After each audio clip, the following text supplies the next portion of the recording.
So hey guys what's up, this is Ayush Garg from Ayush Garg classes. और आज जो हम करने वाले हैं ना, वो है हमारी सेकंड एक्सरसाइज, सेकंड चैप्टर यानी इनवर्स ट्रिग्नोमेट्रिक फंक्शंस की हम सेकंड एक्सरसाइज का इंट्रोडक्शन, उसके कंसेप्ट्स, उसके अंदर जो फॉर्मूले लगने वाले हैं, 11वीं की थोड़ी बातें, ये सारी हम आज डिस्कस करने वाले हैं। तो देखिए शुरू करते हैं। तो सबसे पहले जो चीज मैं आपसे डिस्कस करना चाहूंगा वो है डोमेन और रेंज।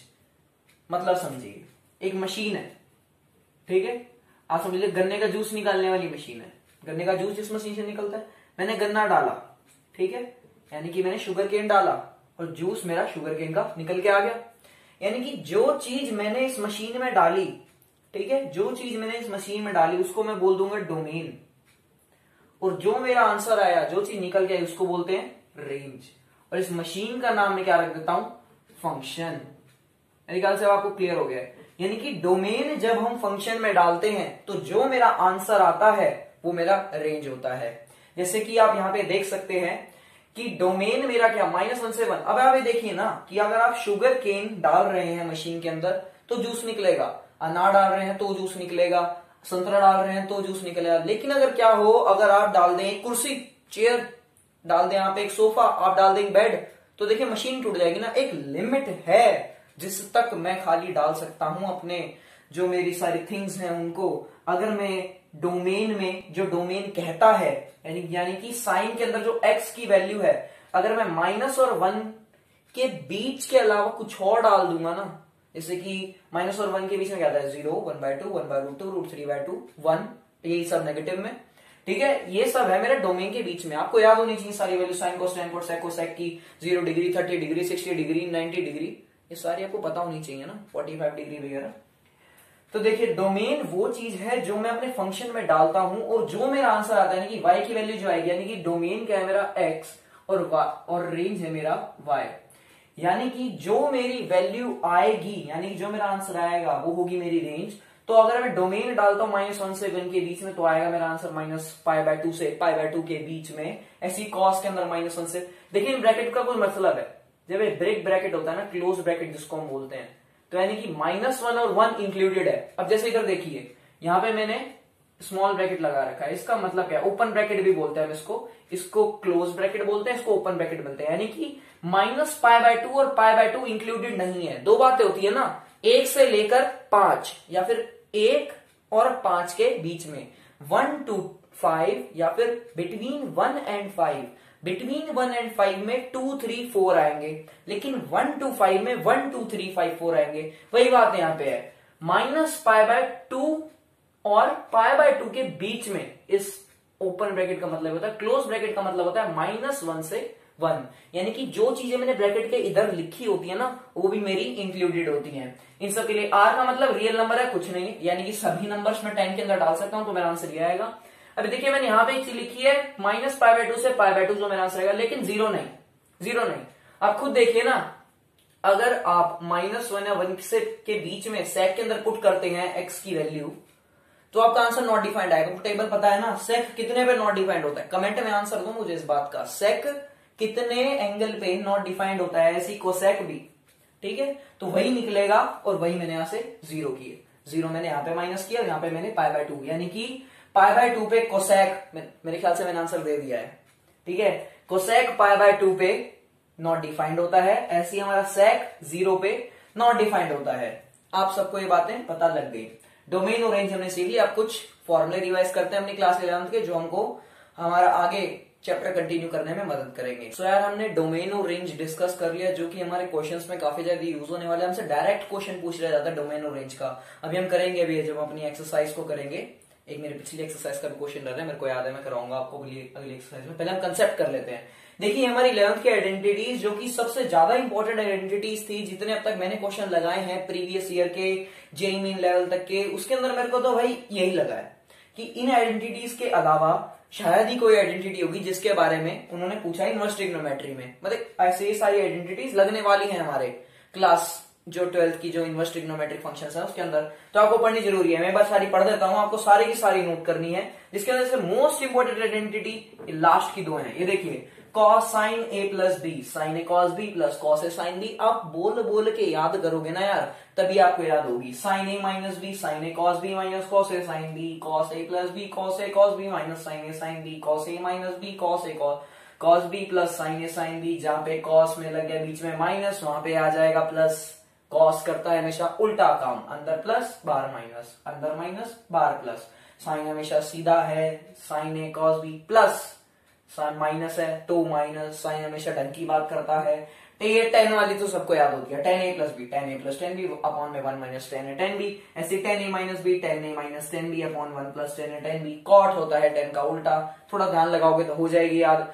जो इंपॉर्टेंट है एक तो ये दोनों, और sin two A, cos two A और tan two A. Cos two A तो आपको देखो चार फॉर्मूले, चार याद होने चाहिए। साइन टू होता है two sine A cos A, बहुत जगह यूज है। Two tan A upon one plus tan square A, inverse trigonometry की अभी आइडेंटिटी इसके बाद में कराऊंगा आपको, उसमें समझ में आएगा, याद कर लो, लिख लो, पढ़ लो।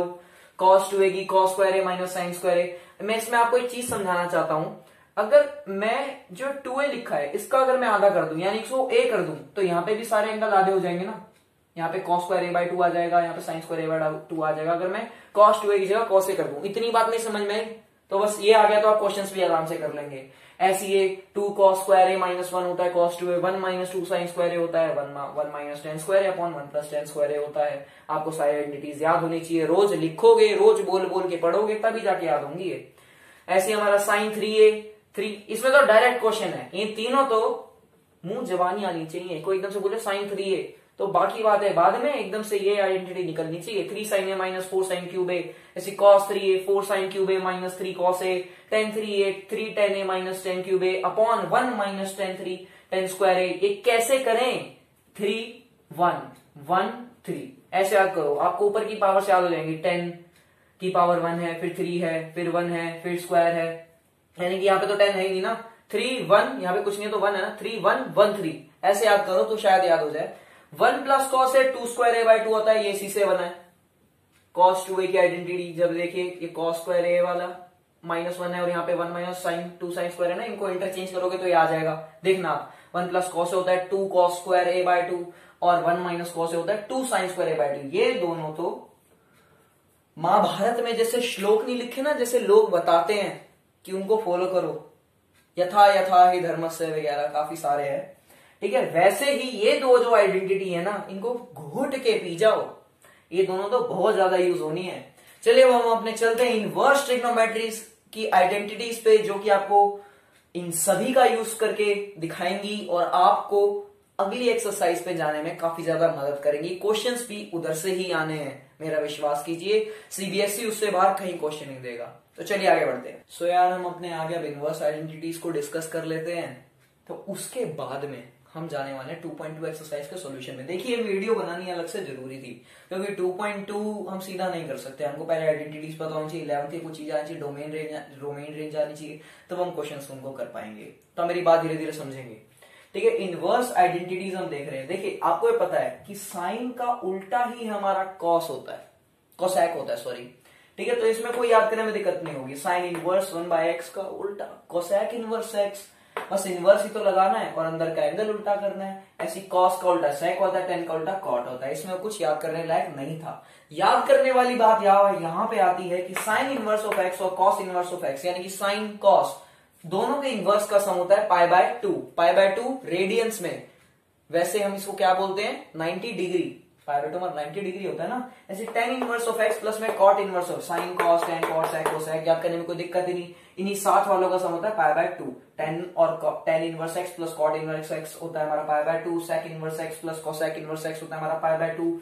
अब जो आगे बातें आती हैं वो थोड़ी इंपॉर्टेंट होती चली जाती है, यहां से इंपॉर्टेंट होता चला जा रहा है, या फिर कहें आप डिफिकल्ट होता चला जा रहा है।